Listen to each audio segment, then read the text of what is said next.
essaye. 11h30 sur Europe 1. Culture Média. Thomas Hill. En plus, il y a Héloïse Goua en deuxième partie Mais bien pour le sûr, blind elle va test. être redoutable, ça va être évidemment. dur, ça va être dur. Et alors on démarre cette émission avec le journal des médias de Julien Pichenet. D'abord les audiences d'hier soir. Qui était en tête hier? Eh bien, comme lundi dernier, c'est TF1 et sa série Maison de retraite. 3 millions de téléspectateurs. C'est quand même 500 000 personnes de moins que la semaine dernière. France 2 et la rediffusion de L'Art du crime était deuxième avec 2 650 000, pas très loin, téléspectateurs. Et Marie au premier regard sur M6 complète le podium. 1 880 000 fidèles ont suivi l'émission de dating. C'est en hausse par rapport à la semaine dernière. Ça monte. Mais Ça je monte sais un petit pourquoi. peu. Vous avez regardé? Bah oui, parce qu'hier c'était mélange Marie au premier regard, île de la tentation. Pourquoi? Bah parce que c'était la lune de miel hier soir. Et ça a été coquinou. C'est pour ça qu'il y avait plus de monde. Ah Ouais. oui, d'accord. J'ai cru qu'il y avait des tromperies. Non, ça va non, pas. non, J'ai pas dit du vraiment, tout. Vous Non, avez non. regardé, Anissa? Ouais, j'ai regardé, bien bien sûr. sûr, évidemment, au taquet. Europe 1, le journal des médias. Et on commence ce journal des médias avec France Télévisions qui a décidé de suspendre temporairement l'éditorialiste Nathalie Saint-Cricq. Ouais, Nathalie Saint-Cricq n'interviendra pas à l'antenne cette semaine. Elle ne commentera donc pas le second tour des municipales ce dimanche. Et ce, suite à ce qui s'est passé avant-hier soir sur France Info. Pensant peut-être son micro coupé, la journaliste politique avait comparé le président de l'UDR, Éric Ciotti, arrivé en tête du premier tour à Nice, à Benito Mussolini. Nathalie Saint-Cricq est donc punie pour la semaine. Le maire sortant de Nice, Christian Estrosi, principal concurrent d'Éric Ciotti, a pris lui la défense de Nathalie Saint-Cricq. Cette suspension est honteuse, dit-il. Selon lui, Nathalie Saint-Cricq a parlé vrai. Éric Ciotti, lui, s'est montré assez mesuré. C'était hier soir dans l'émission Tout beau tout neuf sur W9. Écoutez.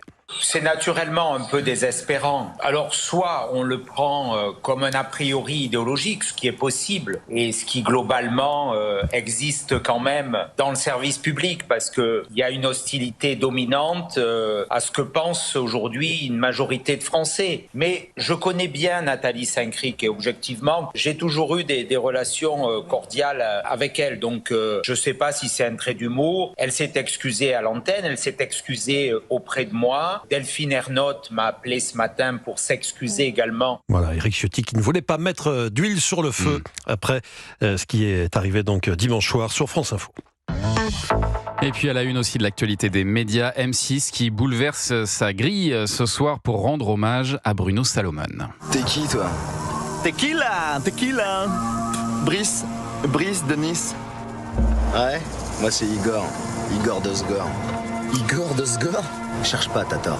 Exit les deux rediffusions de Cauchemar en cuisine. À la place, la chaîne va diffuser Brise de Nice en prime et Brise de Nice 3. Alors Brise de Nice 3, c'est le 2 en fait, parce qu'il l'a cassé. Ah oui, il a cassé le 2, oui, c'est vrai. Alors, deuxième partie de soirée, donc Brise de Nice 3 avec Jean Dujardin en Brise de Nice et Bruno Salomon en Igor Dosgor. De son côté, France Télévisions a annoncé la création sur sa plateforme d'une page spécialement dédiée aux comédiens disparus tragiquement, on le rappelle, dimanche à l'âge de 55 ans. Page qui regroupe donc tous les programmes et les fictions dans lesquels il a joué, comme Fais pas ci, fais pas ça, qui est un véritable succès, avec des millions et des millions de téléspectateurs en prime sur France 2. Meurtre à l'île de Ré, la saison 1 également d'A priori, mais aussi son passage dans Les Enfants de la télé. Mais vous savez, je pense que c'est vraiment un décès qui touche énormément les téléspectateurs, les auditeurs, parce qu'on était habitués à ce visage qui était depuis des années à nos côtés, Bruno Salomon. Et voilà, c'est très triste. Je ne sais pas si vous avez eu l'occasion de le croiser, vous. Je l'avais croisé, mais très peu. Mais ce qui est triste, voilà, c'est de partir d'un cancer à 55 ans. Et surtout, ça dépend aussi de la façon dont on gère la situation. Et lui, il avait décidé de garder ça secret. Et donc, il n'y a pas eu d'annonce, on ne savait rien.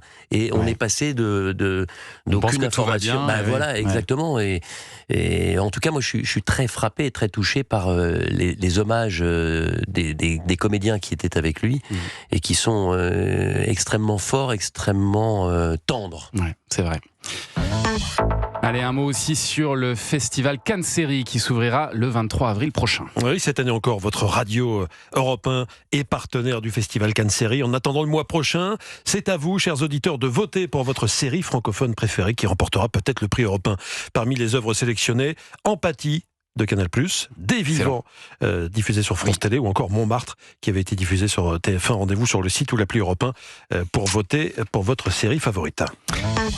Et puis on termine avec cette info, il y a du nouveau dans le feuilleton qui oppose Donald Trump et la BBC. Quel feuilleton, On rappelle qu'en décembre dernier, le président américain avait porté plainte contre la BBC pour diffamation, violation d'une loi sur les pratiques commerciales. Trump réclame au total 10 milliards de dollars de dommages et intérêts. 10 milliards. Hier, le groupe audiovisuel public britannique a annoncé avoir déposé un recours en annulation suite à cette plainte.